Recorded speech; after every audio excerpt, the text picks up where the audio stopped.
I dag der vil jeg vise, hvordan vi træner sit, stå og dæk. Og Bertram han er her i dag med hans hund Maisie. Og lige nu der sidder Maisie, så det kan vi jo godt klikke for og give en godbid. Og i dag der har vi faktisk Synde med til Maisie, og det kan hun rigtig godt lide. Der er en god kontakt. Hvis du gerne vil have Maisie i dæk, så tager du en godbid og guider hende ned i dæk. Flot. Og så sætter du lige dit håndsignal på til dæk bagefter, som er en flad hånd. Flot. Så prøver du at guide hende op i sit. Ja, flot. Klik, godbid. Ja, rigtig godt. Og hvis vi gerne vil have hende i stå, så trækker du hånden lige så stille frem foran snuden på hende. Ja, klik.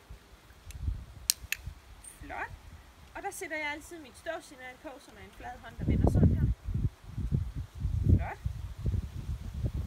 Så prøver du bare at klikke igen. Flot. Og sætter håndsignal på. Ja, rigtig godt. Så prøver du at guide hende i dæk.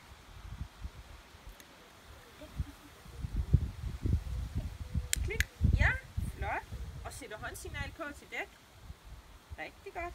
Hvis du gerne vil have hende i sit derfra,